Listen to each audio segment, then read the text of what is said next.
Good afternoon, everybody, and welcome to the sixth, or technically 3.5 episode of Trust Issues, the show where we spend a little bit of time digging deeper into the awful world of crypto-related politics and policy with a specific focus on legislation.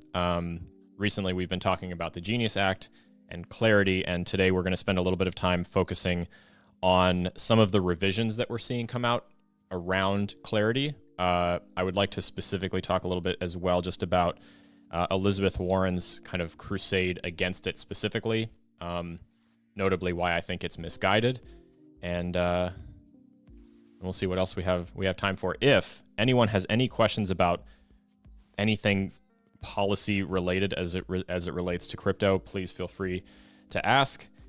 This is not necessarily a hardcore one side or the other show. My goal, our goal here, is really to champion legislation or rules or things that we think would be overall good for DeFi in general, and kind of point out some of the flaws and the problems with the way things currently are and the way that things are shaping up to potentially be given these new bills and stuff. Emily, it's wonderful to see you. How are you doing today? I'm good. I almost have our cute little website set up so we can really do our book club thing. Yeah, so we're going to push, well, I shouldn't really say push. Book club should probably start next week. I am extremely behind on my homework and my reading, and I know you were doing some work on getting all this spun up, and then next week we'll have Lindsay back. And I'm excited to I think talk I about have February 18th is the date I picked. Okay, sweet. What's the name of the book that we're starting with? Mystery of Capital by Hernando de Soto. And once the website is up, or well, it's sort of up, but once it's working, then people can go there to double check. Excellent. Yeah, I was just saying backstage that I'm actually very excited to read it, and I'm annoyed that I haven't been able to squeak out some time. Because ever since you phrased it this way for me, I have been really, really just spending a lot of time thinking about exactly the full ramifications of access to capital in a way that you may not have had before, thanks to tokenization, and how exciting that is. Naturally, why it's a threat to stuff like banks and gatekeepy wealthy things. It is, and I think. People, I don't think eliminating banks is a good hill to die on, but I think having alternate tooling available to people, especially unbanked and underbanked people, is only a good thing, and that's something crypto can do. So, yeah, no, I've always just been, I don't care that they exist. I think that the problem that I've had with the whole thing has just been shady practices. And just predatory structure. If you really only have one option, which is to use this system as it stands, ultimately the only things that suffer are all of us collectively, because you're kind of forced into an industry of necessity, as I like to say. You don't really have a choice but to use it, because the way that we pay for basically everything in our life requires that setup. And of course, crypto is a hot button issue here because it aims to, largely, in part at least, disrupt the money system, which is about the most ambitious system you could possibly want to disrupt. So naturally, there's some growing pains. But I don't know. I'm obsessed with this idea that, things that people have that have never been able to be treated as capital. Yeah, and sorry, just to tie it back to Elizabeth Warren, one of the things that I think she's kind of missing the forest for the trees on is, if you are upset about the injustices created by the very siloed financial system, there are solutions that can create a better, more just system, and working towards making those more accessible as opposed to vilifying them is a better approach. And yes, of course, people can be scammed on it, and people can also be scammed on their social security, and they can also be scammed by Nigerian princes, and lots of, they can also be scammed by hot garbage you buy off Temu and Amazon. So, pick your scam. Sure. Yeah, no, I think the part that I really wanted to kind of talk back and forth a little bit about with her is that this isn't meant to pick on her, but she's just like the perfect example, and she's kind of consistently made herself like a central opponent of all of this stuff. And the impression that I have from looking at it objectively, setting aside any, personal biases or whatever, would be that the mission she thinks she's on is not necessarily the problem. The problem is that I don't think that she has enough information to embark on the mission that she finds herself on. And because of that lack of information, or because of just being misinformed, she's attacking the wrong stuff. Because in theory, right, progressives in theory should be super pro DeFi. And the fact that they aren't really speaks to a massive break in communication. Right. And honestly, oh my God, our website works. I don't know. You know how to post our website, and then I have to link back to like our other stuff on there. I'll do that eventually. But it is trustissuespod.xyz. Hell yeah. Okay, sweet. Yeah. But yeah, like the thing that I think, I wish Katie was here, because Katie has a relationship with her and knows her. But I think it's just,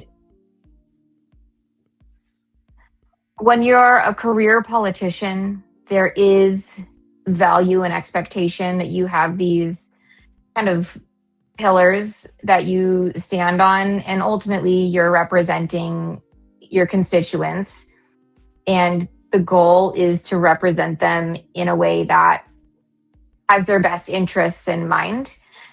And I think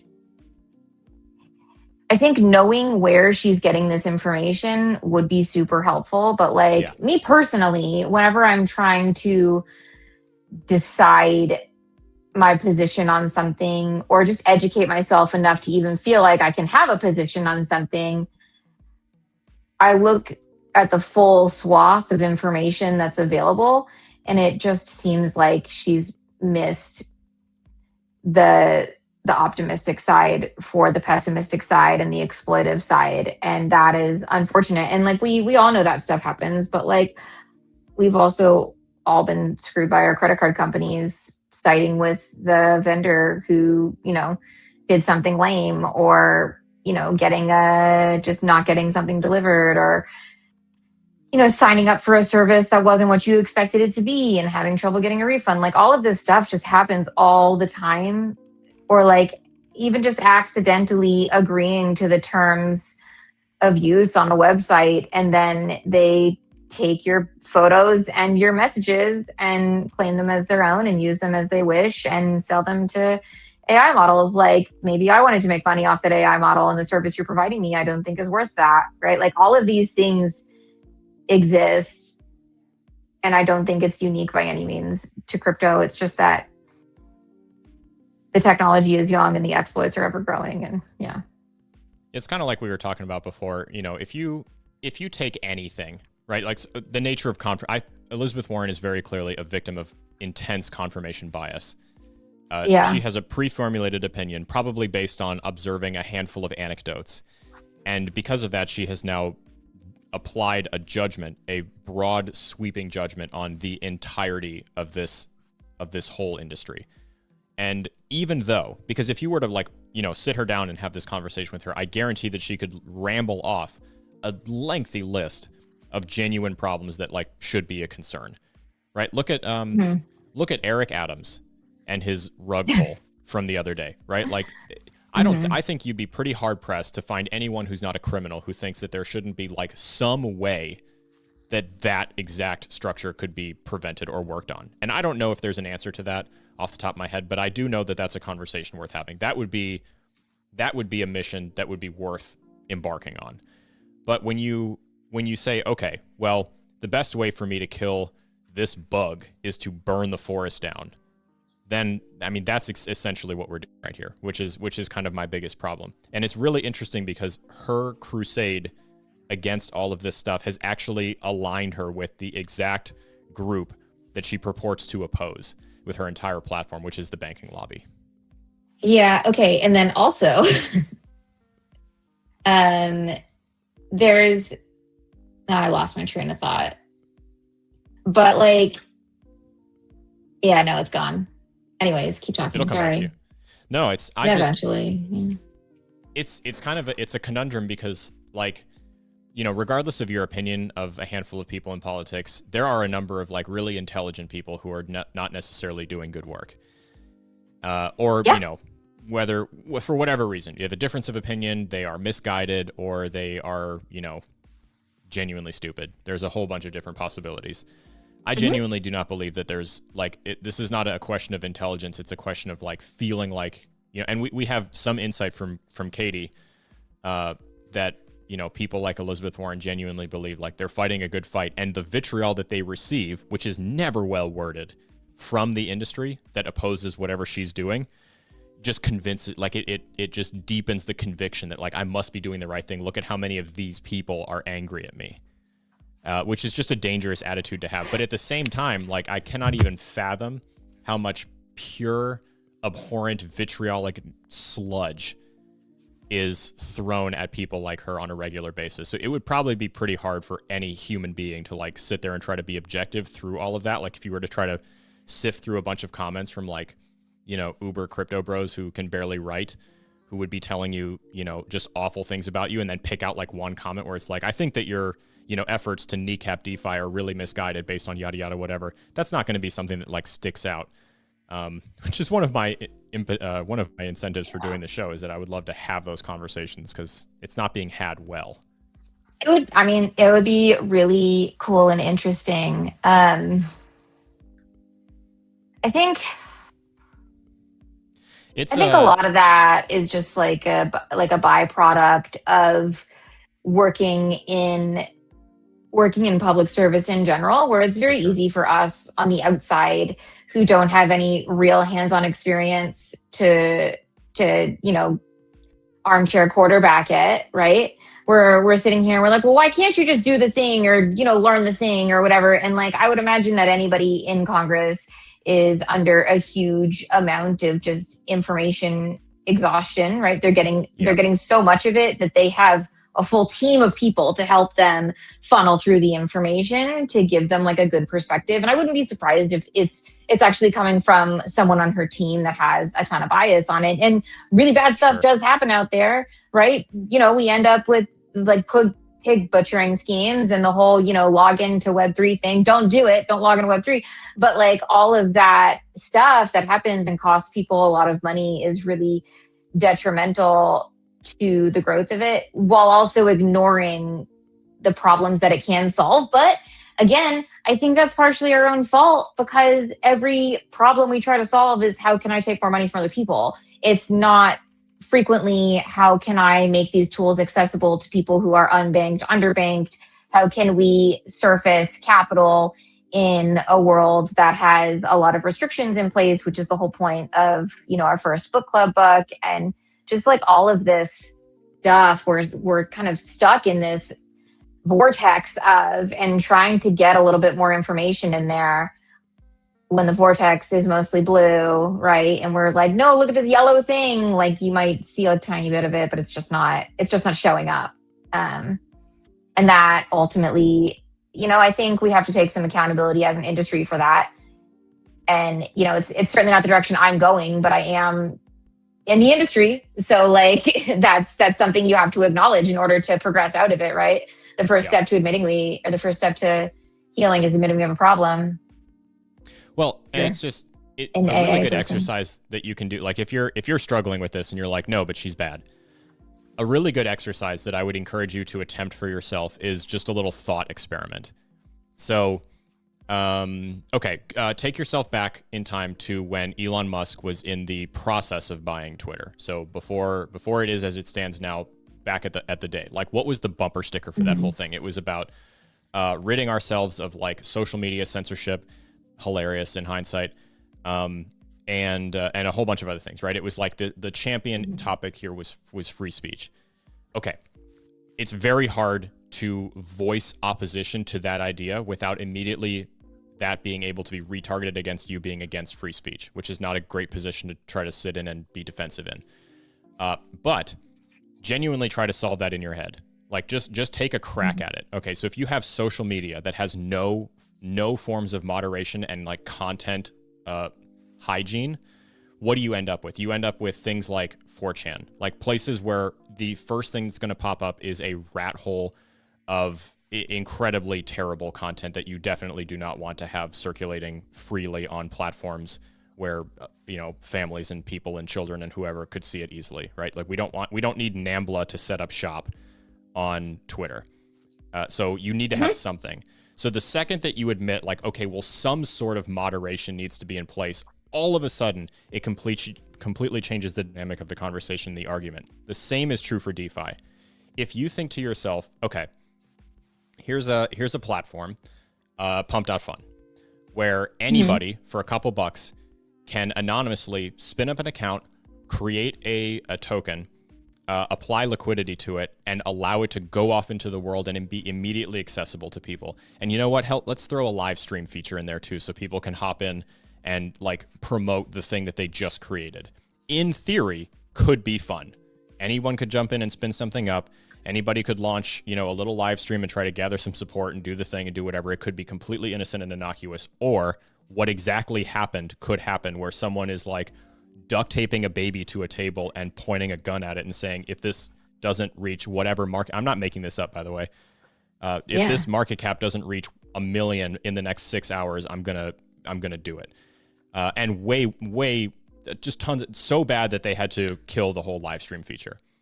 So the two things can be true at once. We can say, yes, we would really love to champion a system of decentralization where people can do this thing and have the freedom to do that and do this because of all the good that could come of it.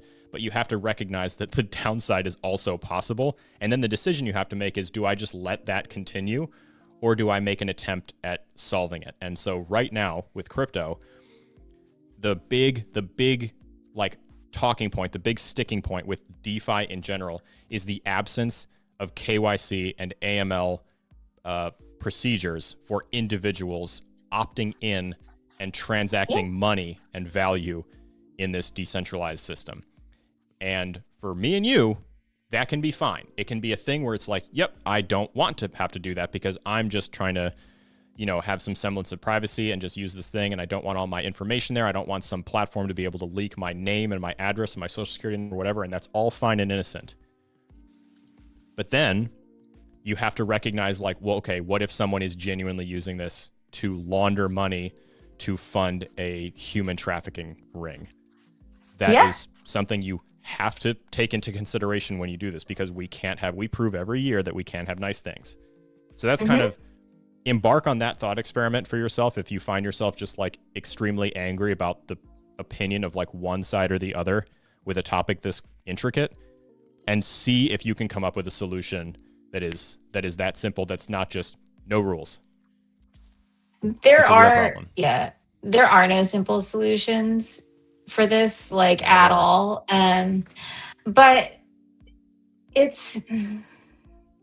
I feel like it's being vilified when the problems are consistent across the board.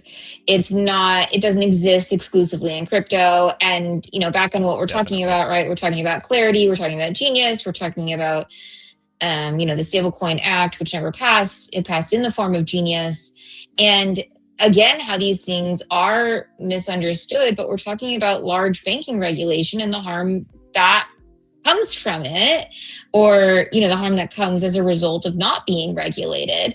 And then if you do a little bit of time traveling and you go back to Enron, people weren't really punished for it. Nobody was really punished for the 2008 financial crisis. There is, because of the strategies that corporations have adopted, and because of the fact that a corporation is effectively a person, but it's not a real person that you can hold accountable, it puts us in this really awkward position where the whole concept of decentralization and how you navigate in decentralization and blockchain isn't a parallel.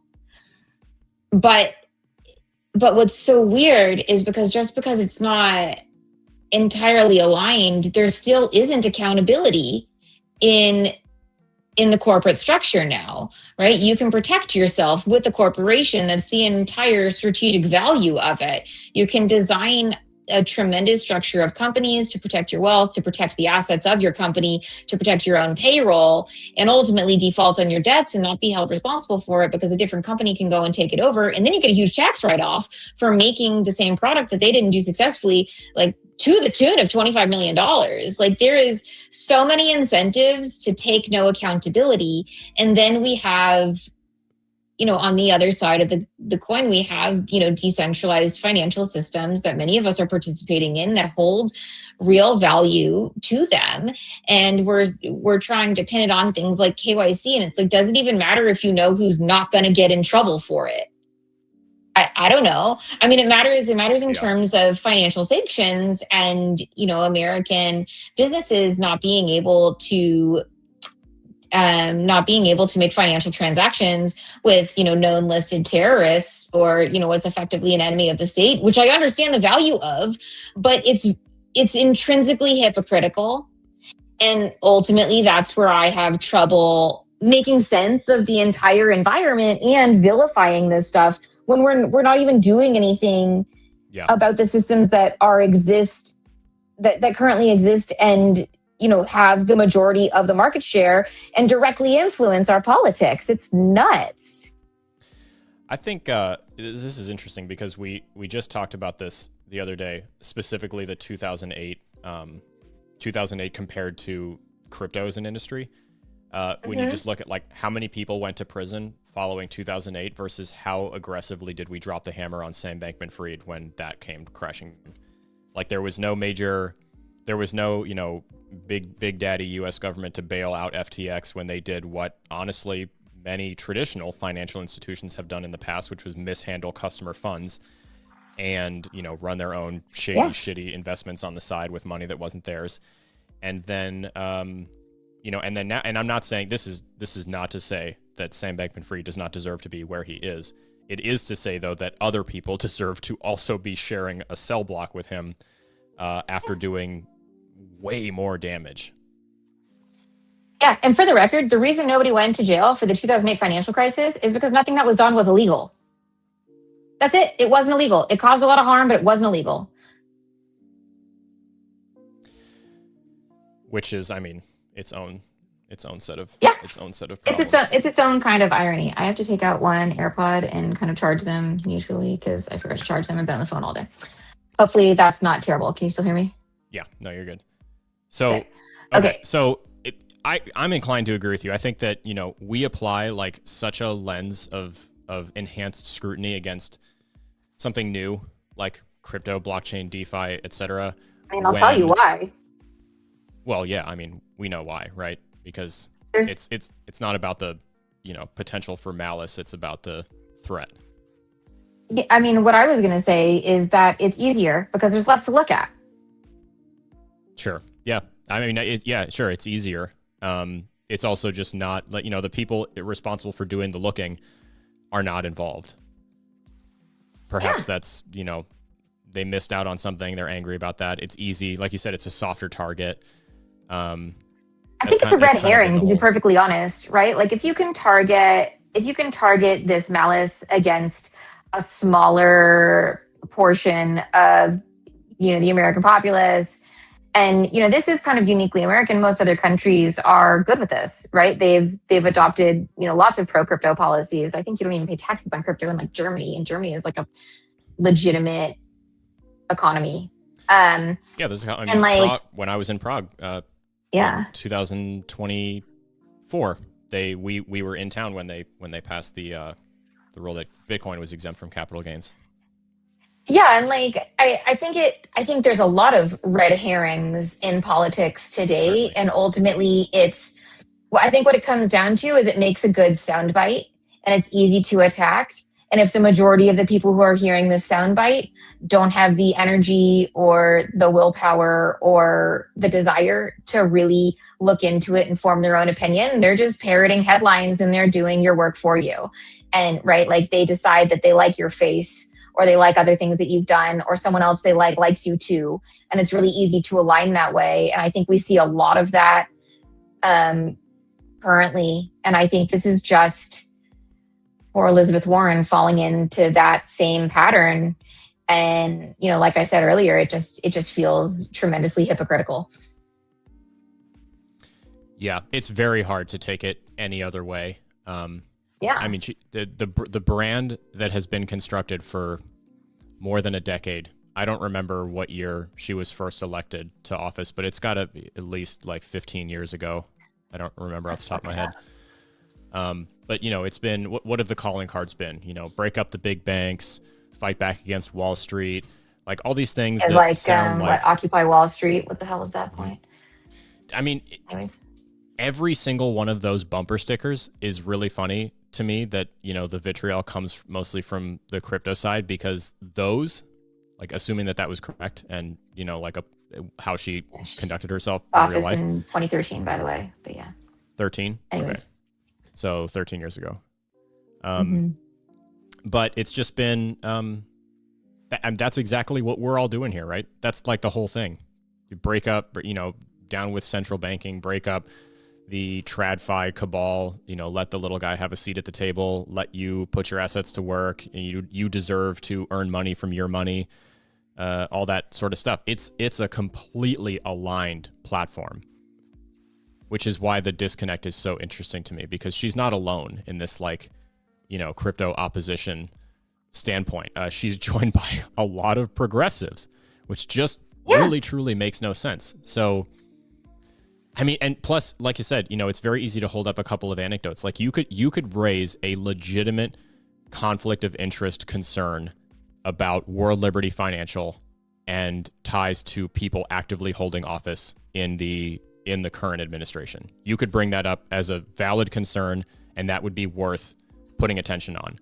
But again, the burn down the forest to kill the bug idea, we were torching decentralized exchanges at the same time, which actually kind of brings the whole. Emily, are you familiar at all with the Aave drama?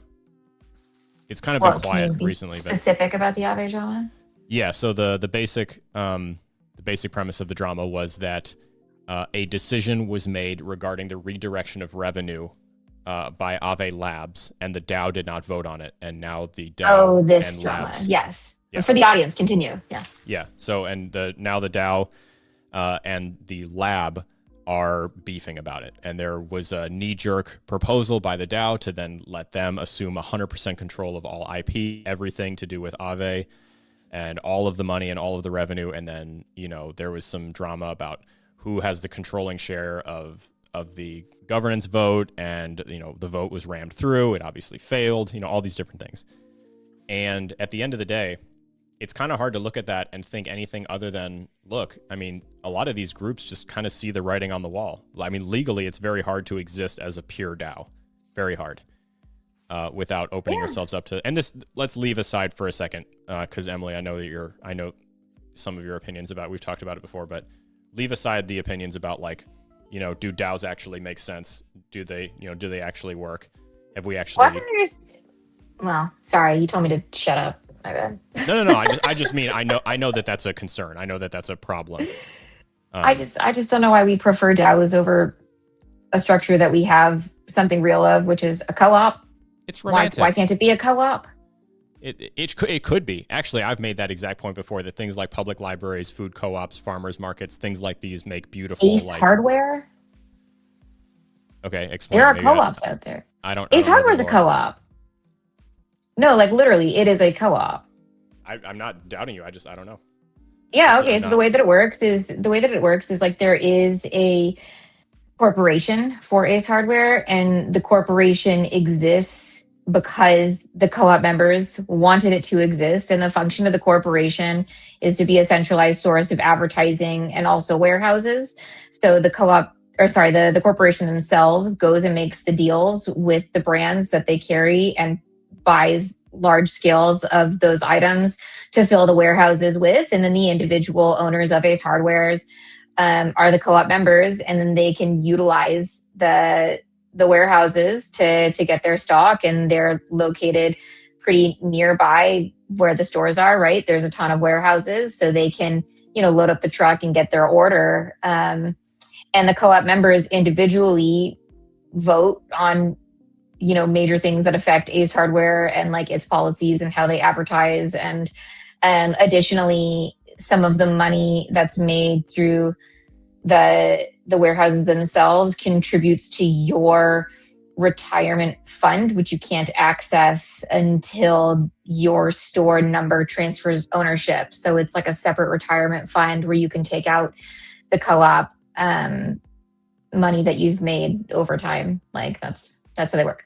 And to me, like that's not quite a direct relationship for a DAO, but at the same time, if people are making individual contributions to grow the environment in which the DAO was put in place, and they own tokens that represent their individual ownership, I don't understand why you wouldn't use a co-op model over a model that there is no legal defense for. Mm-hmm. Yeah, no, I'm inclined to agree. I've long been like very enamored with the idea of decentralized governance. I think it's super, super interesting. And the couple of I was just talking back and forth with Stella in the comments. So Stella is a DAO contributor for Unlock Protocol, and I think there's a couple differences in like some of the ways that these things exist. So like if you were to compare Aave and Unlock Protocol, for example, and Stella would be able to tell you more than I do, but like Aave governs decisions that have to do with making shitloads of money, which always kind of taints the structure of like what it means to be a DAO. Because if you can very easily, as Stani, the CEO and founder of Aave, and currently the CEO of the lab, demonstrated, it's very easy to purchase large controlling shares of a token that gives you the right to then control that vote. Right. So or gives you the ability, the ability to control the vote. Then here's where I think a co-op does it better. That would have protected Aave in this drama is that you can't be a co-op member if you're not making a literal contribution, right? If you don't have skin in the game beyond I paid some money for it, and paying money for it is not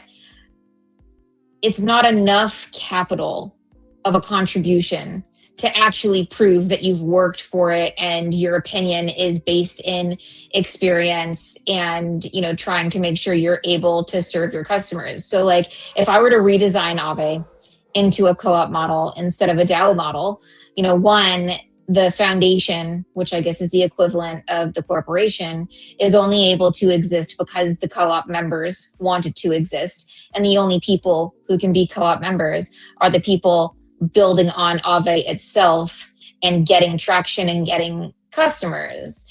And the reason that they would make these choices is because they need this in order to support the products that they're building and the customers that they have. And there's other places to go, right? Like it might not be Aave might not be the best fit for you as an individual contributor anymore. And maybe you don't want to be on Aave. And ultimately you would, sell your shares in the form of your business or abandon your shares if it's just not working out to someone else who wants to take it over and try to go in that direction ultimately.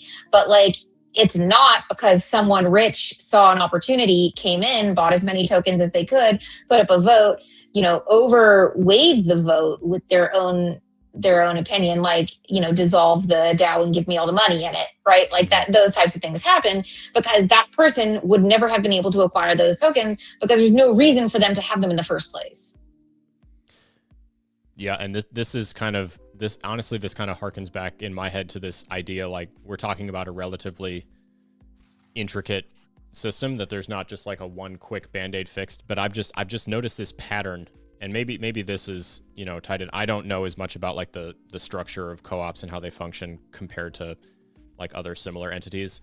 But I've noticed over the years that the only DAOs that I've ever looked at and seen operate and found them to what I would say function well are the ones that are more like a nonprofit, more like a, collective for X, Y, and Z specific reasons. And wherein the token in question, the token that's required for the casting of a vote, is not exclusively able to just be purchased in gigantic swaths by anybody who decides they want to control it.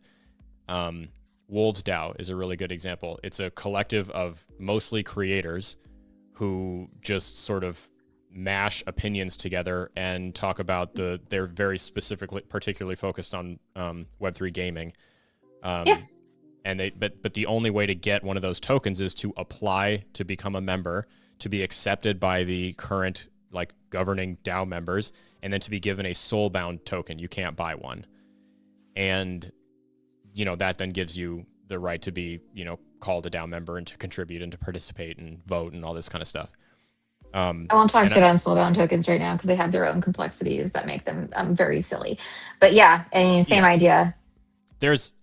I'm totally with you. There is nuance to literally everything, but theoretically, the idea that that's like what my company fits in. I know. Just the idea though that a token could be assigned and not just purchased, or earned and not just purchased. Correct. If you had to earn it, and the centralized body is able to devalue that token or lock that token out.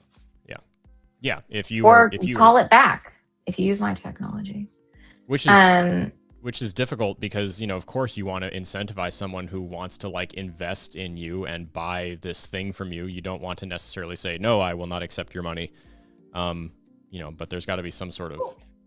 At the same time though, like that's kind of the entire reason brands market, right? They're not trying to get everybody because that's not chic, that's not exclusive. They're trying to get the right people, and having a barrier to entry where there actually needs to be some effort, I don't think is a bad thing. Like actually having to want it, and maybe, this points to like a greater problem in consumerism and where we are currently, is that like it's too easy to acquire things, and it makes us feel very bad when we don't get our way. Like I can decide that I want, some new dress or shoes or whatever it is, and I can go online and I can buy it. I don't have to leave my house. I don't have to get in my car. I don't have to walk. I don't have to get on the bus. I don't have to do anything. I don't have to put on clothes. I don't have to brush my teeth. I can do it from the literal toilet if I feel like it. I can tap, tap, tap, double click on the side of my phone to make sure my credit card goes through, and I just bought the thing. There is no friction to the dopamine hit there. It's just too easy. So why shouldn't I be able to just go buy a token and do whatever I feel like, regardless of the corruption it might cause? Like it's just, I think the parallels that we have today point directly to why people feel that this is the way they should operate. But I don't think by any means it was the evolving in a beneficial way. Like there's convenience, but then you lose the delight that comes in the long term, or like the real long term decisions. And then if you really want to take it apart, we end up back in the dividing of the chasm between the lower class and the upper class, and the dissolution of the middle class. And why is this happening? And why is the entire lower class employed by the ultra rich individuals, and even people who think they're middle class are truly not, because the gap is gigantic. You can take home $500,000 a year and you'd still technically be a member of like the waning middle class without a real ability to make it to the top, because you're stuck clocking in every day. I think and you don't have access to financial tools. Yeah. It's a mobility question, like with regards to those different classes, right? Like, as an aside, sorry. Talking. No, I was just I was gonna. Okay. You finish. Nope. No, you. No, you. I would hate this. To be at a 4-way stop with you. I would hate it. I would flip you off and beep. Okay. So what I was gonna say is, as a side note, Elizabeth Warren introduced multiple times the Presidential Conflicts of Interest Act, which is legislation that means the president and vice president have to disclose and divest political financial conflicts of interest, which used to be tradition. Yes. And Trump did not comply, and he's never, turned in his tax receipts. He's never done any of the things that presidents typically do to create trust in the presidency, that they won't exploit it for their own financial gain. And that's just been like shot down multiple times. So back on that, I think it's really clear to see that her intent is in the right place, and she's trying to protect the American people and create clarity. She just like completely does not understand crypto and what its real benefits are and the nuances of crypto and where to protect from. Now you go. Now you make your right turn. For the record, I behave very differently at a 4-way stop behind the wheel of a car than I do on a podcast. Sure you do. That's something I'll say. I think that's fair. We just talked the other day about, oh my God, who the hell was it? We were talking about insider trading and, the stock portfolios of Congress members. And then we were talking about, the introduction of rules to try to, kneecap those efforts and those abilities, and how, rules like this have been proposed by different people, like going back, I remember what it was. It was the credit card interest cap that was recently proposed, or I should say decreed. Yeah, that's like AOC and who else? Well, Bernie Sanders and Josh Hawley did it years ago together. Yeah, but it's back on the table. It never got any support. It was immediately shot down. Which, it just goes to point out more things that are like objectively true, right? Like you can lambast crypto for potentially making someone's money laundering easier, but you can't ignore the fact that, the traditional banking system has laundered more money in the past, in the past quarter than DeFi has in its entire existence, right? I mean, yeah, and I don't know how you can possibly sit here and say that banking rehypothecation is not money laundering, because it is. Nuance, yes, but I mean, I don't know. You can also very altruistically use the mechanic of rehypothecation. Mm-hmm. Do you disagree? No, you totally can't. God damn it! Now my other, hang on. Gonna be juggling my AirPods. I don't know. I just need to not talk on the phone for 4 hours before I get on this. It's interesting because okay, so why is that the case for traditional finance? And it's because they have bajillions and squillions of dollars, technical terms, and they also have lobbyists, and they've donated extensively to campaigns. I mean, it's not a surprise that in an effort to get ahead of everything here, the crypto PAC last election contributed more than any other PAC did singularly to political campaigns across the board. They're building us a whole ballroom. I know, and I'm just so excited about it. I can't wait to attend my first party. I don't think I'm going to get invited. However, I'm a blast at a party. If you ever, need someone to really light it up at your wedding or bar mitzvah, I am so fun. Mm. Everybody will be taking shots and dancing for it anyways. I don't doubt it. I'm not much of a party.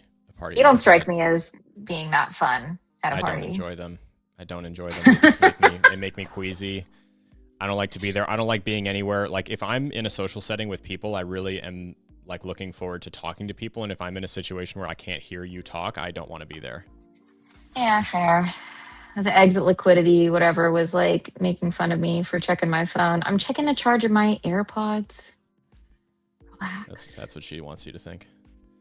I know. She's looking at her leveraged positions and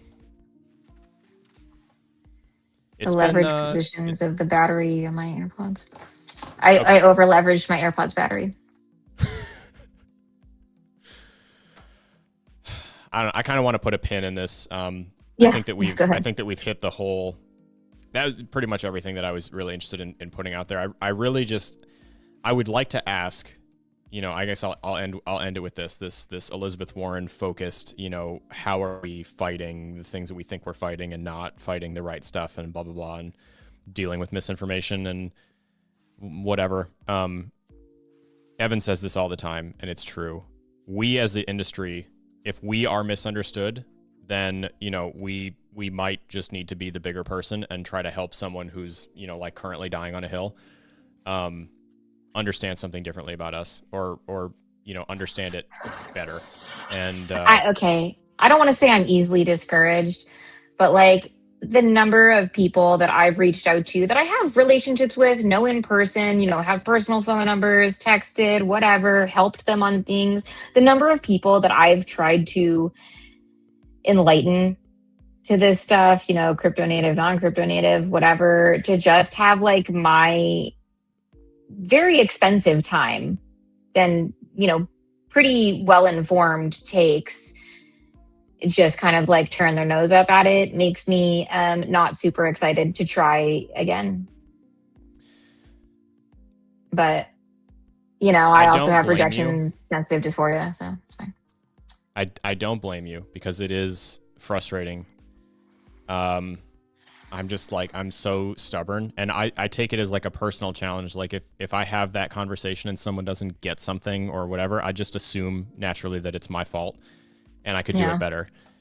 And with all of this, I mean, the first thing that you really have to do is just sort of understand where the other side comes from. And, ignorance is bliss, but it also is the source of a lot of unfounded anger.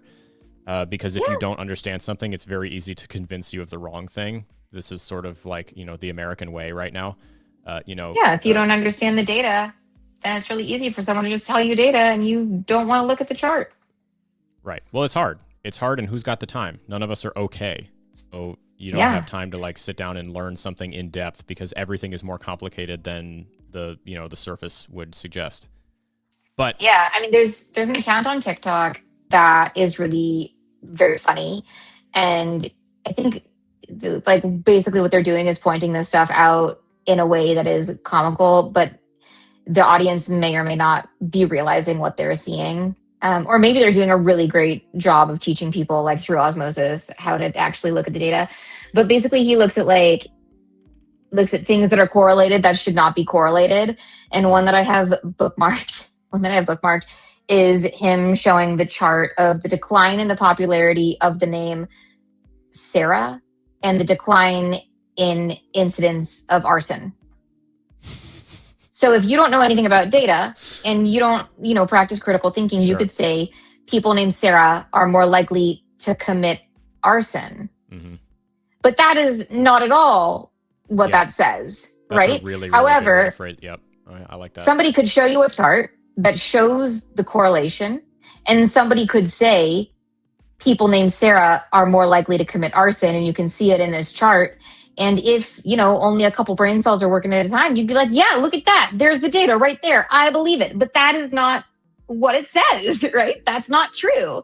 That's just an assumption you've made because the data looks promising. Like the real thing you're supposed to do in that case is say, okay, my hypothesis is people who are named Sarah are more likely to commit arson. And then the next step would be to look at court records of people who have been convicted in arson cases. And is there like a higher number of people named Sarah who have committed that crime? And that's how you know if people named Sarah are more likely to commit arson. But like just the correlation is not enough information to make a difference. And that's the state of the world right now.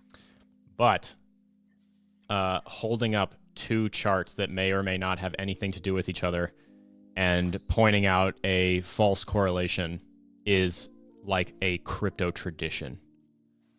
It's a crypto tradition. It is a media tradition where all they make money on is ads and have no morals about creating, a fair perspective, or trying to get their donors to give them more money. There's lots of traditions that are stupid. The only tradition I want to see, surface itself is in Catalonia for Christmas. They get to smack a log that poops out presents, and his name is Cogatillo. Like, let's have that tradition. That sounds better than lying to our audiences because we don't understand data and we're doing like the skeeziest version of p hacking you could have ever come up with. Did you literally fail out of public school? Because I think that's most likely. But yeah. Anyways. It's this, the erosion of the attention span just makes it easier because you have, only so much time to like get something across to somebody. And if the carrot that you can dangle is if you can understand this thing, then you'll make more money, then it's very easy. Then you can say whatever you want. So the incentive hasn't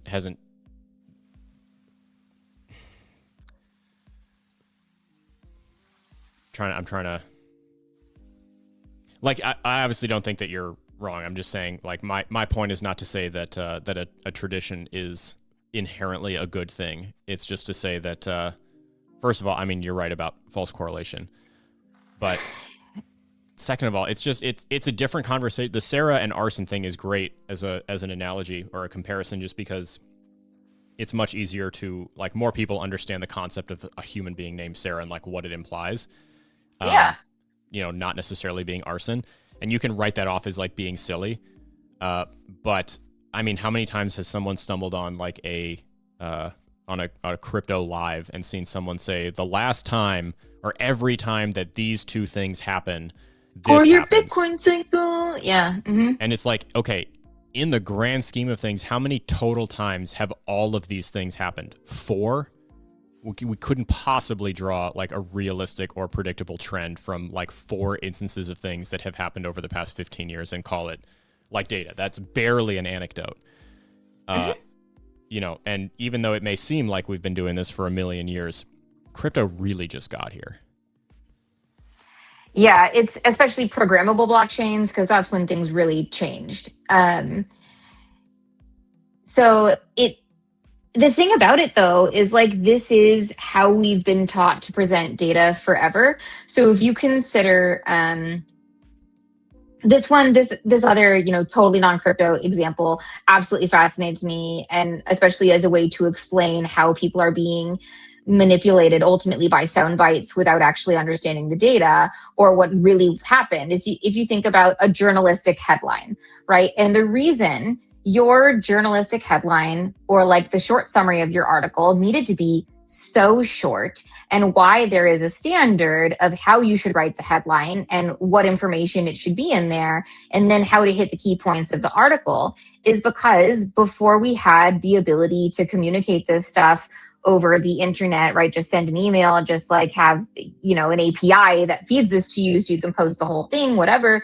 You used to be sending out these Associated Press stories through telegrams, and you have to type out this entire story into a very succinct piece of media so it can make it into the newspaper run. And maybe it was the morning and the nightly news, but this article must be extremely short, which means that you're taking out the nuance, right? You're hitting the bullet points, and the bullet points are the most important pieces, but it doesn't leave space for the actual nuance of the article. And one of the most egregious examples of this is the McDonald's hot coffee situation, because back when that happened, or the lawsuit, I guess, but back when that happened, we still didn't have like internet pushing out this information. It was just sending these, headline less than, 100-word articles out to be put into like the summary pages of these newspapers so they could get the countrywide headlines in with the local news, and you could like kind of be up on it and like read this headline. And the headline basically said, woman is awarded billions of dollars in restitution for damages done to her by McDonald's hot coffee. And you read that and you're like, this person burned themselves with hot coffee and then they got paid tremendous amounts of money. That's absurd. But that's not literally what happened, and people still think that that's what happened. It's basically an urban legend at this point, but nowhere in that article did it say that she was mutilated to the point that the recovery of her surgeries to restore her mobility when she was an actual active nurse took many months, and she couldn't work, and her daughter had to take off work as well to rehabilitate her. And all she was asking for was lost wages for herself and her daughter. And the settlement came to, 2 days worth of revenue for hot coffee, because somebody at some point decided that McDonald's coffee tastes better longer if it's heated beyond the point of scalding, that it would cause 3rd-degree burns because it might taste a little bit better, which means they don't have to make it as often, which means they don't have to waste as much product. And they handed it to her, and it spilled because the lid wasn't secured. And all she was saying is, this is hotter beyond a temperature than anybody could ever possibly have. And as a result, me and my daughter lost many months of wages that, we can't afford as something, for a problem that you caused. And, the settlement number was higher, but ultimately the number she got was significantly lower than the lost wages. But none of that is in the headline. And this is just consistent with everything that we're being fed today and seeing today. And just nobody has maybe the time or the energy to do it. And I'll iterate this again. And it's because you have to work so hard to keep your head above water. There is no time. There is no leisure. There is no ability to fulfill your own intellectual curiosity. And intellectual curiosity isn't valued. So well, it's not just not valued. We're actively fighting the desire to acquire it. Exactly. And it's a huge problem. It's step 2 in my recipe for creating this favorable environment to spread misinformation. Erode the attention span and then demonize the desire to learn. And, obviously, massive problem. I don't think that this is the direct intent, but it's certainly a result. And I'm not saying this like an AI hater. I use AI every single day, and I use it for stuff I don't necessarily need to use it for, but I want to use it because it's easier.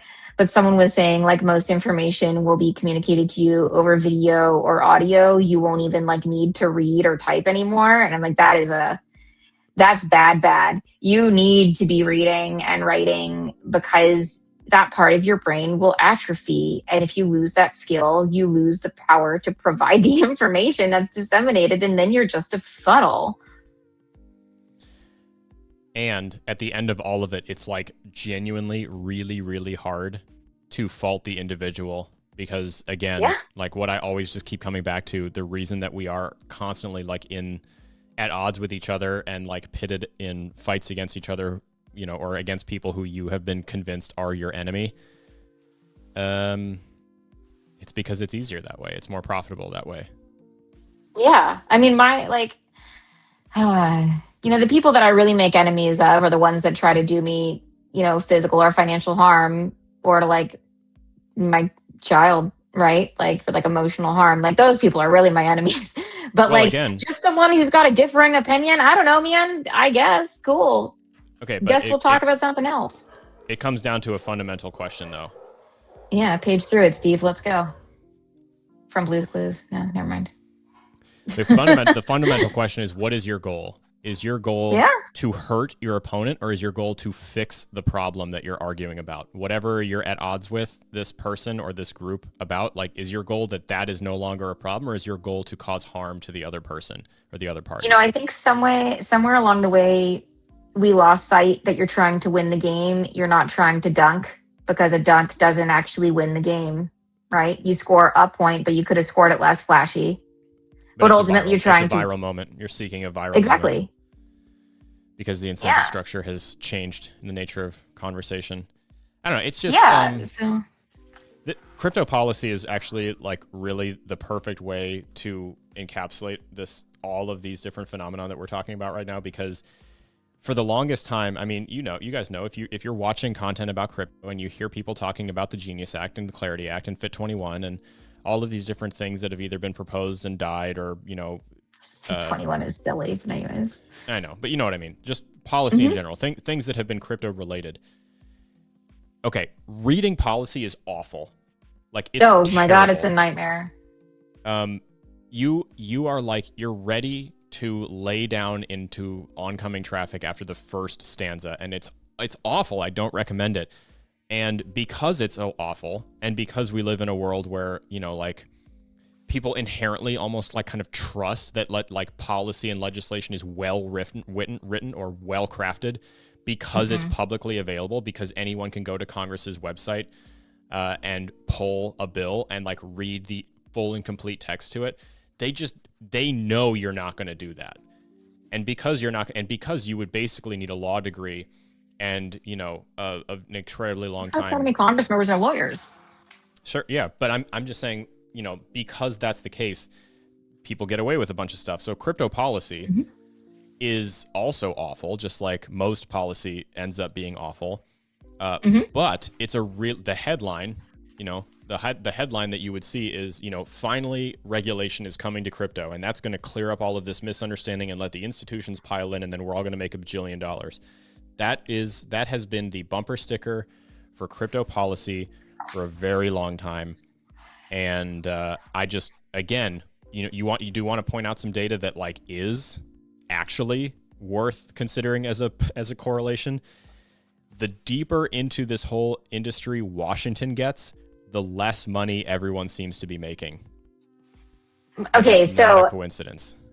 It's not a coincidence, and we discussed this a while ago, and it might have been on After Dark, it might have been here, but ultimately, what we're losing with this is the benefit of arbitrage across borders. I think it was here because we were talking about to Katie about this. But if you are sophisticated enough to be able and have the right funds or the right connections to be able to benefit from the arbitrage across borders, then you can bring the forbidden good into an environment. And the black market exists because there's money to be made. And I'm not declaring crypto as a black market asset, but like that arbitrage, going from jurisdiction to jurisdiction to get what you need in order to properly protect yourself and also provide the product you're trying to provide is a very valuable skill. And that is, that business is eliminated as we create more and more legislation around crypto and how it can operate and what you're allowed to do and what you need to do. It creates a lot of opportunity for middlemen, though, right? You don't get to benefit anymore. Every dollar you might have made during the arbitrage has evaporated, and your spend increases because you need specialists and middlemen in order to achieve the complex bureaucratic structure that was put in place. And it doesn't actually make it more safe. It just makes it more traceable. And that's super ironic because crypto is ultimately traceable unless you're using a privacy chain like Monero. But I don't think Monero is the type of chain that America is really gunning for, because that, prevents them from doing a lot of things that they need to do. So like, what are we even doing? What are we even doing?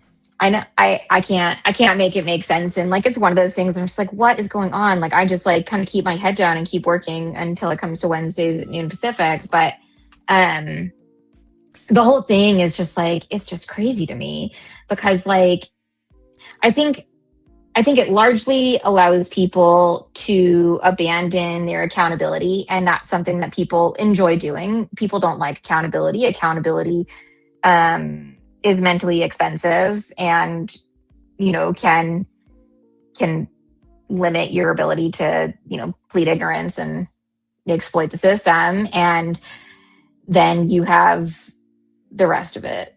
Like, it's just so silly. What is the new stuff that's being discussed for the Clarity Act? Because we've been talking for an hour now, so we should probably talk about that. Yeah, it's mostly it can be mostly summarized as issue. Well, okay, so there's two parts.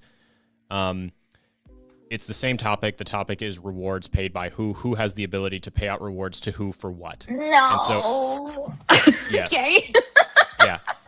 And so the debate, what's interesting about this whole thing is that all of these rules, all of this policy is being proposed by and written by absolute morons. And so the vague and what, how stupid is as stupid does. So let's see how much damage they can create. I should add an asterisk. They're either morons or it's very intentionally designed to give the guise of regulation while creating the ultimate loophole.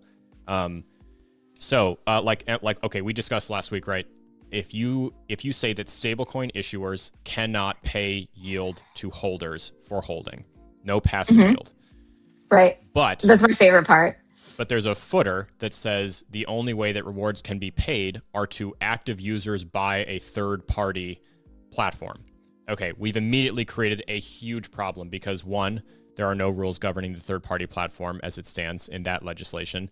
Nothing says that the third-party platform cannot be a shell company bought and paid for and created by the stablecoin issuer. Huge oversight. Let's re-enter Enron again.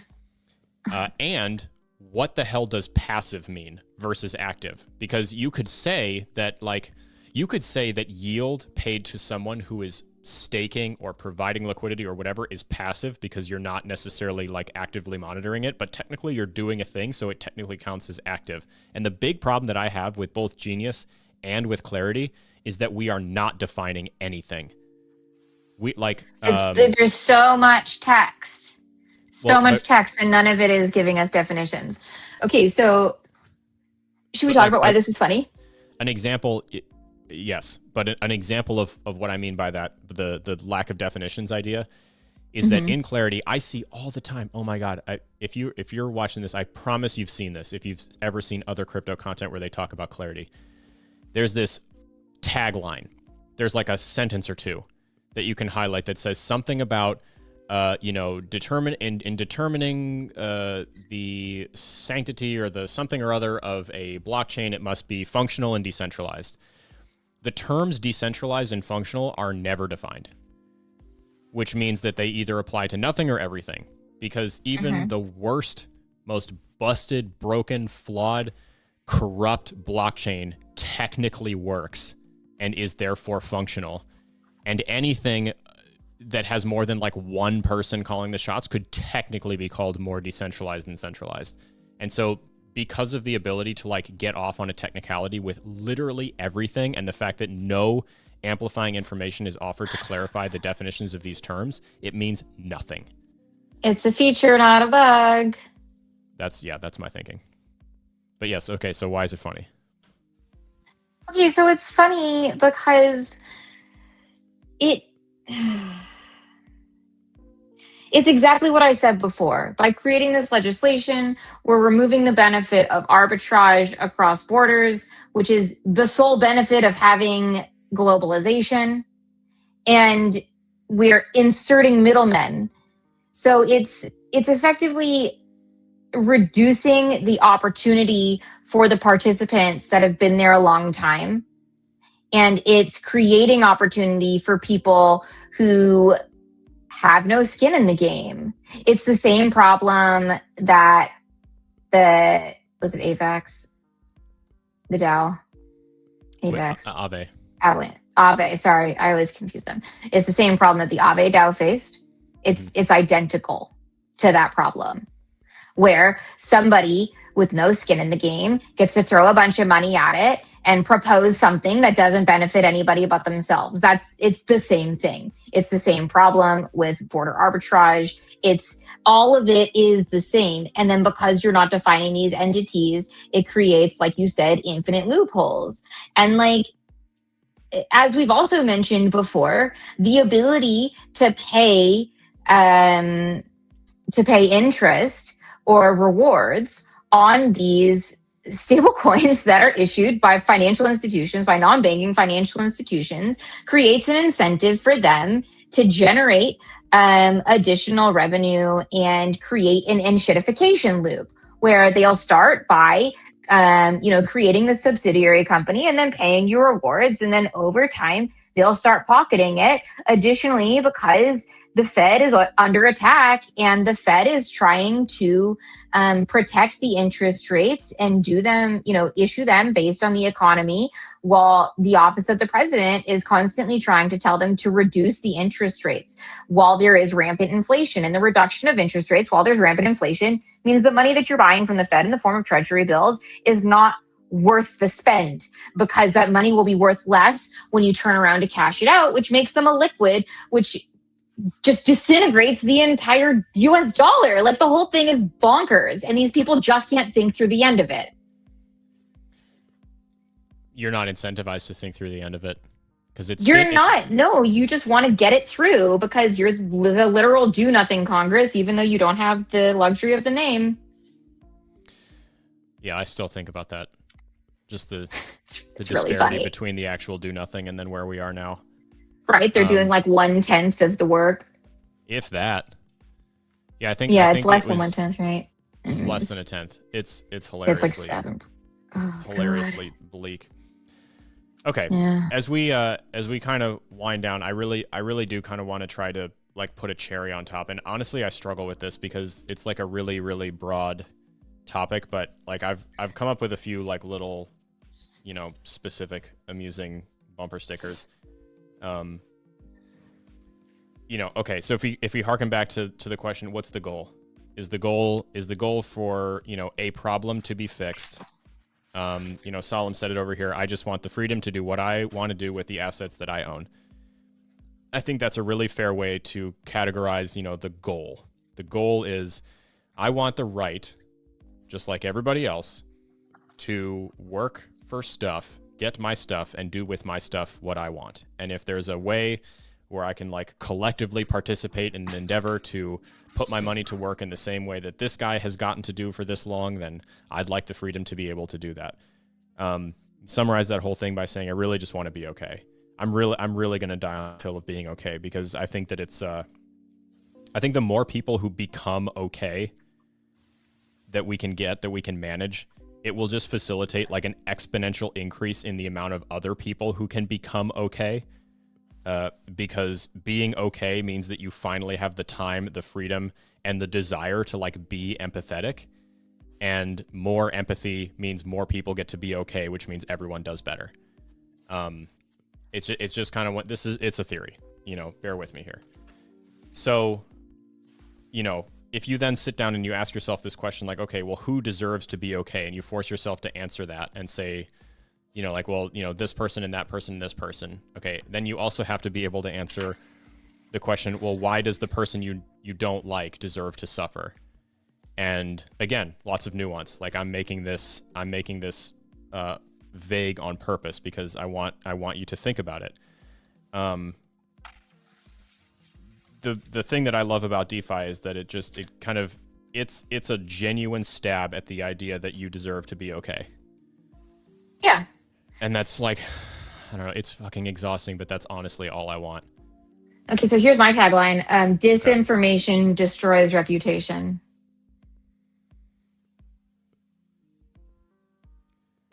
I feel like, I do agree.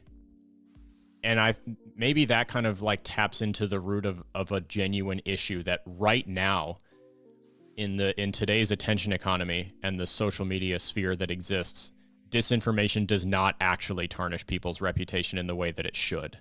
Well, it does if you're Elizabeth Warren. Certainly.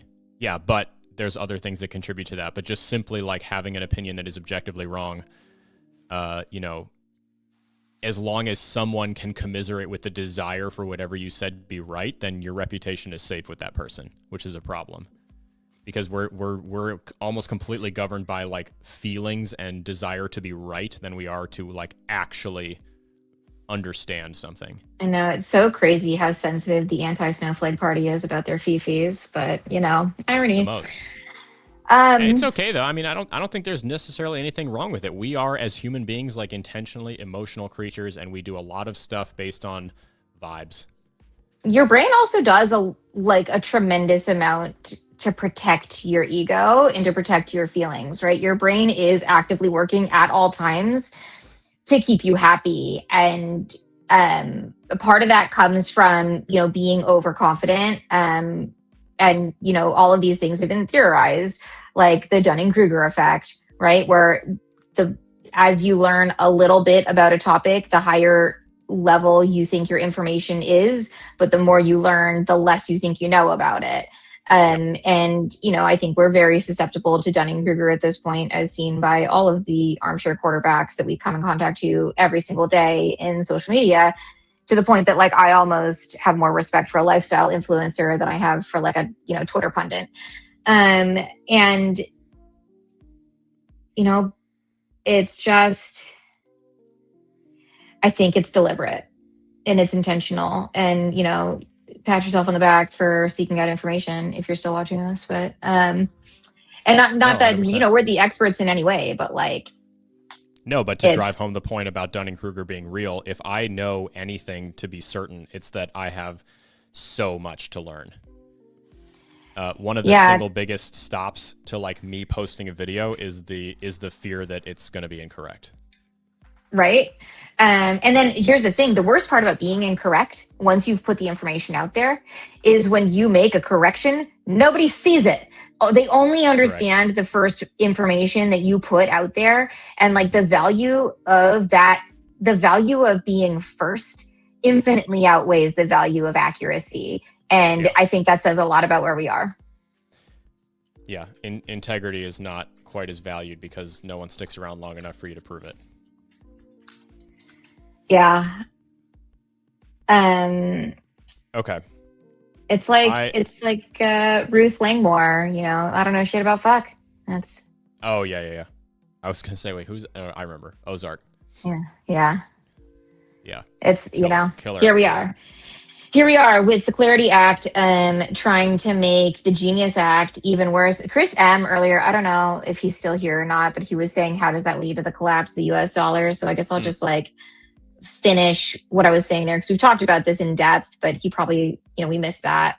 So we can just reiterate. Basically what happens though, as these non-bank financial institutions see the benefit of making their free 4.5% that they ultimately get to pocket, even if they have to distribute it initially, it leads to a greater adoption of treasury bills, which is the way you make the interest. You can't make the interest from, cash. So it leads to a greater adoption, especially because you can't rehypothecate. So it leads to a greater consumption of treasury bills that outweighs the amount of interest that they're allowed to pay. So you can continue buying them, but you won't get as high of an interest rate on them. And then if inflation greatly outweighs what those T-bill returns are, those T-bills become illiquid. And if those T-bills are illiquid, those stable coins can't balance. And if your stable coin can't balance, it is also illiquid itself. And if it's illiquid itself, what do you do when your money is already on crypto rails? You go buy a crypto asset that has some value to it, which will lead people to leave the US dollar and these illiquid stable coins that they have and the T-bills, and they'll migrate into crypto because they're already there. Which means that the US dollar and the Fed loses all of its power. And then people who are being paid in US dollar, like people receiving Social Security, people who work for the military, people who work for the government, the tax return you get is just depreciating at an incredibly high rate. And if the interest rate is lower than inflation, the money that they're holding onto for longer is just compounding in its depreciation. For example, the IRS has owed me $8,000 since August. So there you have it. And, to bring it back to the Clarity Act, we're losing it because the Clarity Act is trying to give a way to issue these rewards, but, through, the company that doesn't own them. So if they were straightforward allowed to issue rewards, then it could create a competitive environment, right? It could be a natural forces of the market would help find that, and it would balance it against the interest rate as compared to inflation. But if they don't do it in a straightforward way, it creates too many middlemen and it makes the operating costs too high, which encourages them to pocket more of the revenue. An interesting development recently, which we will cover more in depth tomorrow morning on the morning show, is Polygon's 2 acquisitions of both CoinMe and Sequence, because along with the acquisition of CoinMe specifically, Polygon basically leapfrogged more than 2 or 3 years of recent advancement by other companies trying to become competitive in this institutional landscape by acquiring the legal framework and the licensing to operate as a money transmitter in 48 out of 50 states with one All you purchase. need is bags. All you need is bags. That is so unbelievably massive. I think that it did get appropriate lauding on Twitter. People were losing their shit about this yesterday when they dropped the announcement. But I would, if you care about the ability for blockchains to compete on an institutional level with these gigantic megacorps and companies and actually tangle, and then also if you are interested in blockchains and crypto related projects with specific corporate ties or corporate motivations like Quant, Hedera, Ripple, etc., you should be extremely interested in the Polygon acquisition of CoinMe. And I would encourage you to do a little bit of reading as to the full implications and what that means for Polygon specifically, because they kind of just took a gigantic shit all over all of those projects with one button. I mean, I was complaining about a crypto company that shall not be named because I'd hate to compromise your ability to get sponsors, but I was complaining deeply about a company yesterday that was recently acquired by a large payment processor because of a very legitimate problem that they caused. And I think that Polygon is attempting to become, a Zelle, a Stripe, a Venmo, and using crypto rails, which is very promising for them and the crypto industry as a whole, especially because until Polymarket came around, the only thing Polygon-matic, what are they calling those these days, really had was POAPs which were overfunded and fun, but I haven't seen or heard about them in a while, even from your shows. So it's like, it's one of those things where it's like, what are they doing? And like, obviously they're, kind of working in stealth and making moves under the surface. But yeah, like these developments they've had, it shows that they've had like a real shift in leadership and goals. Oh my God. Yeah. Well, huge shift. There's a 3-pronged approach, which I'm excited to get Rudo's opinion on. He'll talk about it more tomorrow morning. But effectively, you've got work being done to improve the investability of the token itself because it's not in a great place. Mm-hmm. No. 2, you have actually strategic acquisitions that are buying not just like companies with some kind of infrastructure, but specifically because of their legal and regulatory compliance. Because what's very interesting about CoinMe specifically is that all of its licensing is 100% Genius and Clarity compliant, even with the like kind of hack job versions that we're looking at right now. So again, you're just like leapfrogging a tremendous amount of headache and development and like decades of development and company evolution. Just again, in the purchase. It's just even being able to acquire the specialists that can get you to that place is difficult. Yeah. And so, I guess it's like an IP acquihire or like a licensing acquihire. But yeah. Can you hear that?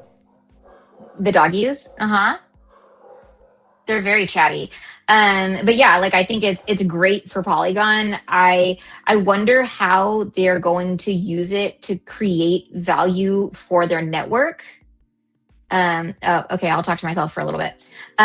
So ultimately, the way a blockchain generates revenue is transaction volume on their network itself.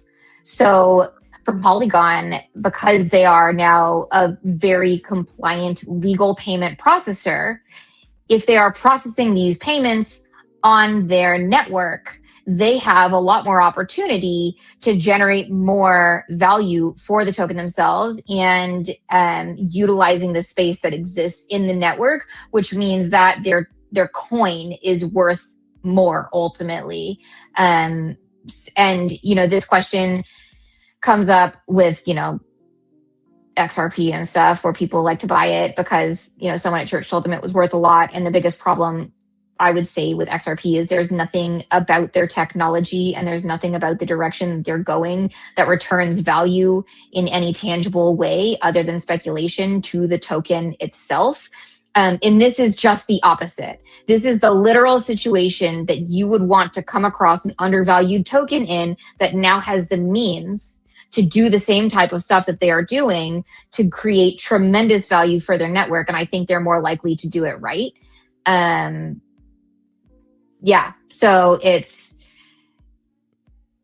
an interesting time. Like I'm even motivated to go buy a bunch of not Matic Polygon now. What do they call it? Pol. Yep. Pol. Matic was better. I don't know why they did that. But everything else they've done is in their favor. Yeah, it's kind of the tortoise and the hare type of thing. It's too early to say exactly how it's going to go, but it's a really promising setup, and I'm very excited about it. I mean, I think that there's lots of opportunity for them, especially if you consider what types of companies have been adopting stablecoins as a result of the Genius Act, right? So I like the ones that come to mind immediately are like Klarna and PayPal and Western Union, because ultimately they're dealing with actual transactions that happen at a high volume. And if you're legally allowed to represent customer deposits digitally, which means as a token, you can legally take customer deposits. You can legally convert them to a stable coin, which means you can legally run them through your network, which benefits the price of the token directly. And poor Iceman is accusing us of being XRP haters. I'm not a hater. I just don't understand the value. However, I do understand the value here, which is why I think it's like a really exciting turn of events. And we haven't seen this from any other blockchain out there. Yeah,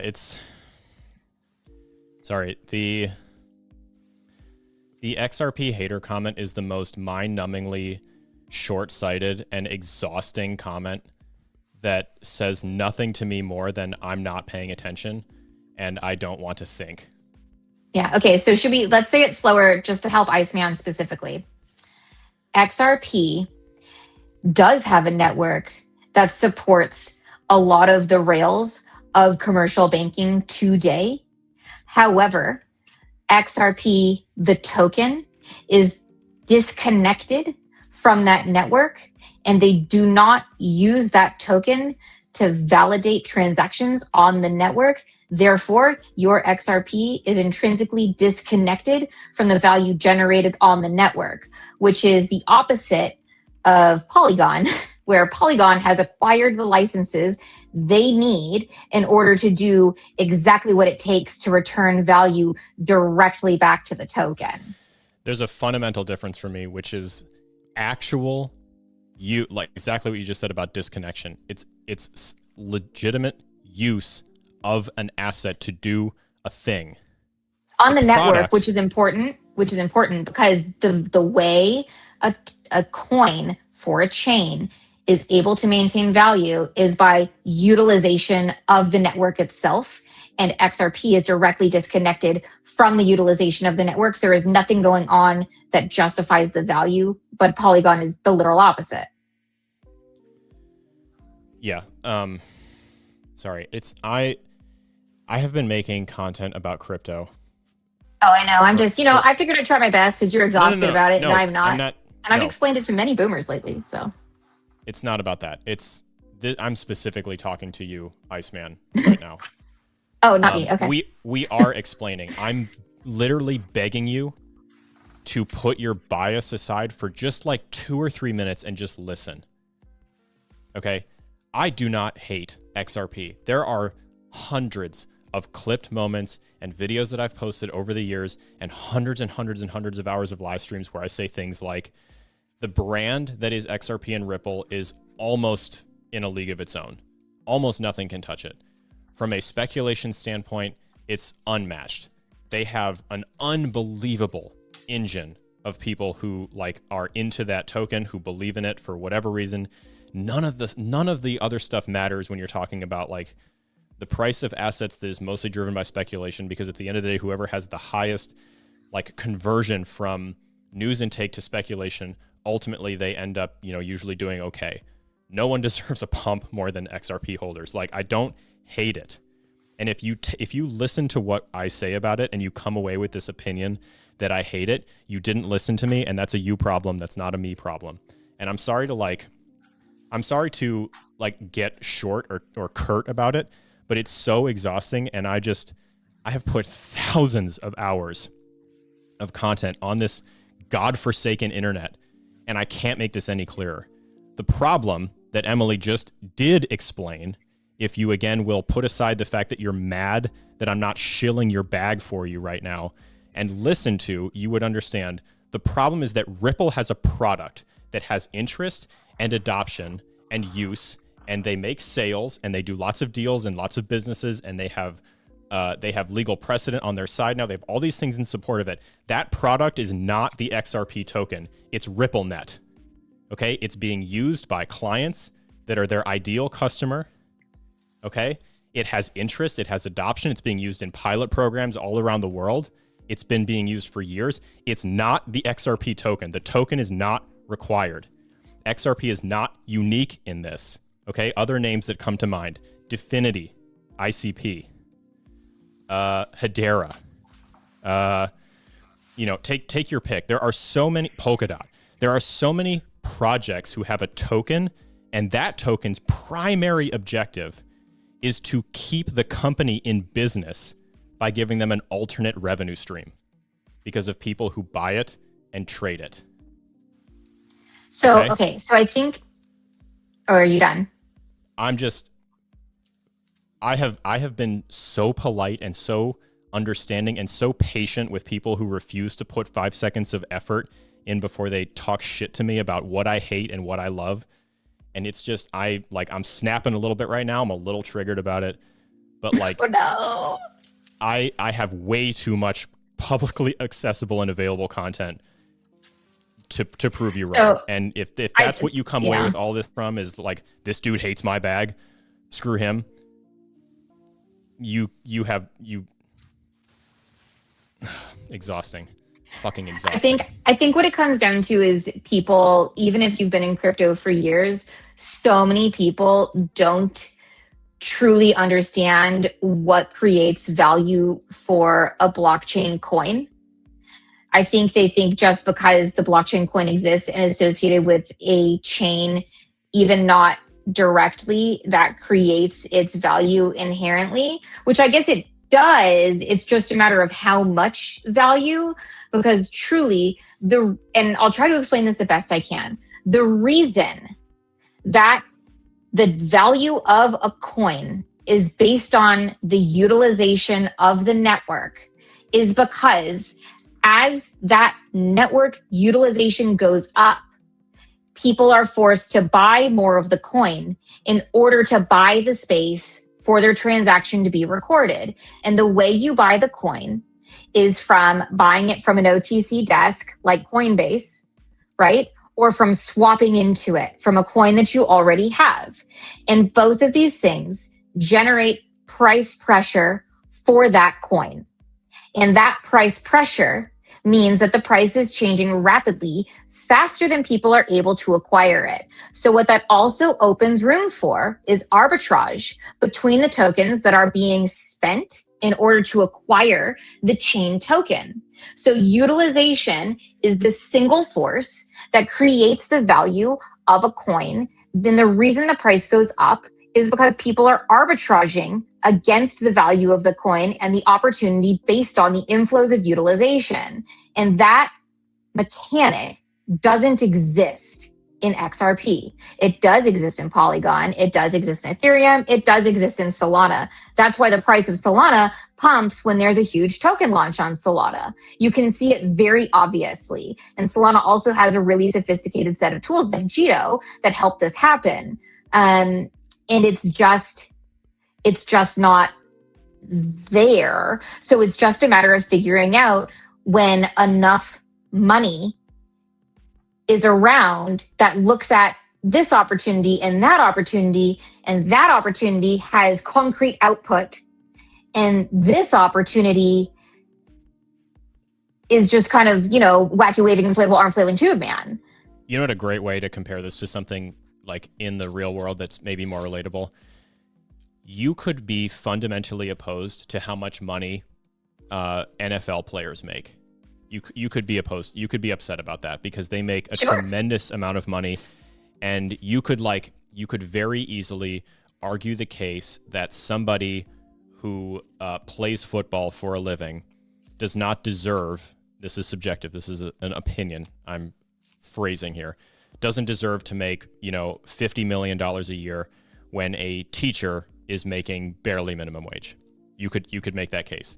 However, the thing that you would be objectively arguing against is the collective value placed upon what that player is doing versus the collective value placed upon what the teacher is doing. And that's why the disparity exists the way that it does. You have a gajillion people who tune in to watch that NFL player play the game and do the thing. And you could also then very easily say, well, the people who make the most money off of that player doing a really good job do not deserve to keep all of it when the only reason they made it is because the player made it. Okay, so if you're telling me that, let's say you're a big XRP fan. Okay, great. I think that it deserves to be worth money because there's a tremendous number of people who have placed value on the thing, which is that XRP token. And now all of the other stuff aside for just a minute, there's nothing inherently wrong with that, because if the way that you're using that token, if its actual primary purpose is for people to materialize the value that they place on the work that Ripple, the company, is doing, then it's effectively the same thing as a stock. We talked about this before too. Yeah. Legal stuff aside, I don't care about that right now.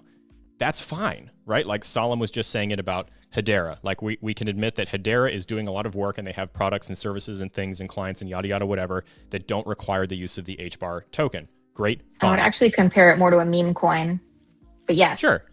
Yeah. Honestly, there's more coins that this applies to than doesn't. So at the end of the day, what's the thing driving the value, the price of that token? It's speculation. It's the belief that it's worth something or that it's going to be worth more in the future. And the price of so many things is worth that. Look at silver. Silver right now is exploding. It has been for a while. This is not new. Why? Right? And we could say like, well, it's because of XYZ and you can use it for this. And there's a utilitarian aspect to the idea. It's conductive. You can use it in this, that, the other thing, whatever. That's all fine. Do you really care about those specific uses as much? Or are you more interested in it because you think that it could be worth way more in the future and you'd like to participate? Again, neither one of those is wrong. So if you invest in something like XRP because you think that it's going to be worth more in the future because of how many people love it and how much attention Ripple gets and who they're connected to and what they're doing and all this crap, that's totally fine. You're honestly probably more likely to be right than you are to be wrong.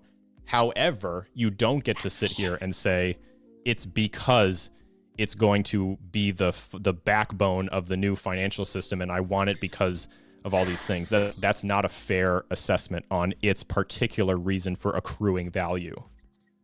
That's why I'm angry, because I believe in being specific about this and being deliberate about what the difference between value accumulation in this asset versus that asset are. And we are completely throwing all of that out the window just because you are married to the idea of a token that you've become obsessed with and someone has a different opinion of it, which again brings me back to my original question. What's your goal? Is your goal to solve a problem or is your goal just to hurt the person that you disagree with? That's where I would leave it. It's dunks versus score. Someone else was like being my hater when I was talking about that. Look how far past the end of the episode we went because I got triggered about XRP. It's fine. You know what's funny too is that there are people who like legitimately hate it and they don't get as much flack for it as I do. Right? I just think it's ugly. I don't hate it at all. That's like ridiculous. I truly hope that you make $1 million. I hope that you become ludicrously wealthy because of it. I really, truly do. I'm not being sarcastic or facetious at all.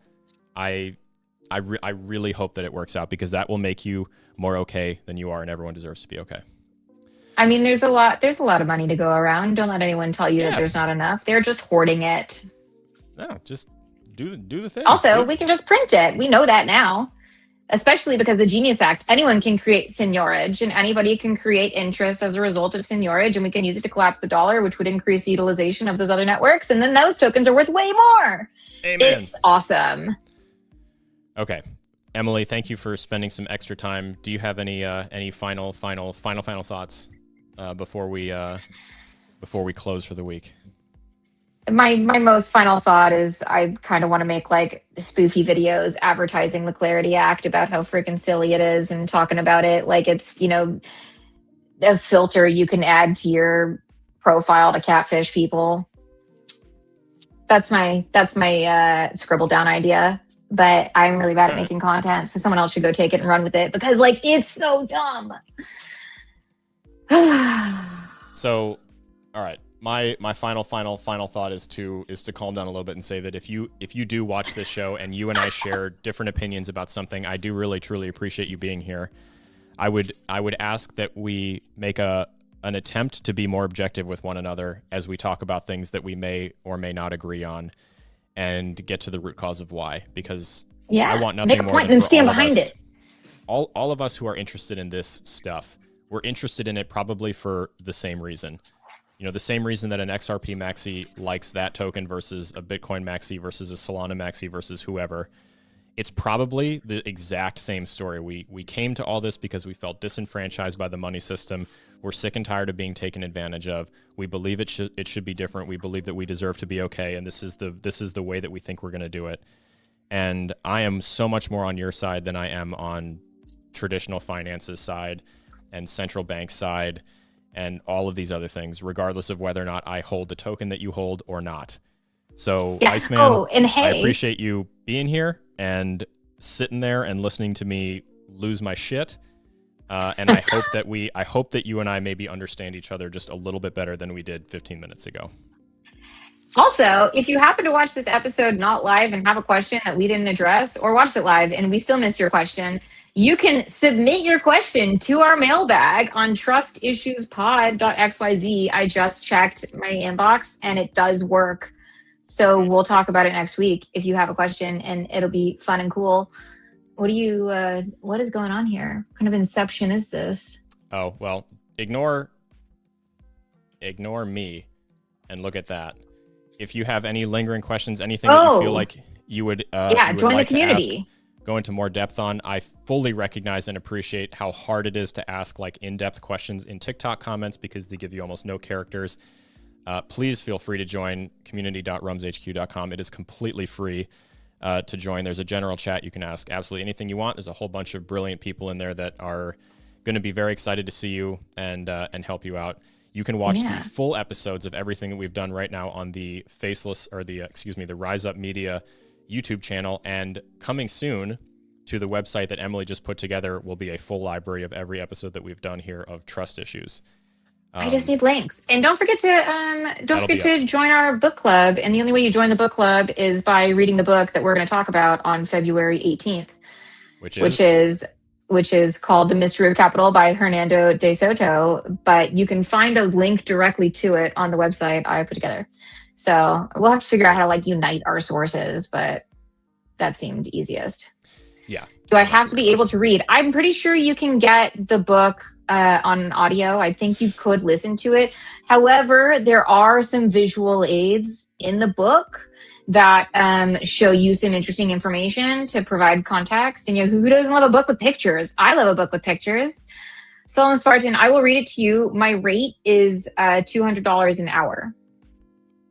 What a deal. Yeah. All right. Sounds good. It does not have pop-ups, but it could. That would be nice. That would be a great pop-up version. Okay. Emily, thank you again for another fantastic episode. I appreciate you giving me so much of your time. Thank you to everyone who hung out. We will be back in 3 hours for After Dark. Sorry. No, it's fine. This is fun. I wouldn't do it if I didn't love it, even though my little trigger sesh may lead you to believe otherwise for a minute. My bad. We'll be back. I'm the one who made you start the show, though, so, this show. Yeah, it's all right. It's okay. I was like, just let me ramble and piggyback off of your existing network because I can't set this up. Hey, the more the merrier. And then we'll be Scratch back and again. sniff legislation would be awesome. I do love that idea. This legislation smells like rotten garbage. Not gonna alert, sign. It all smells like dog shit. No, fuck. Okay, can some of it smell like really good weed? No? Okay. Anyways. Not legislation in this country. Maybe somewhere else. All right. I'll see you guys tonight. If not, I'll see you guys tomorrow morning for the final Rise Up morning show of the week. And if not, I hope to see you in the free community, community.rumshq.com. Until next time, thanks for hanging out with us, and we will talk to you soon.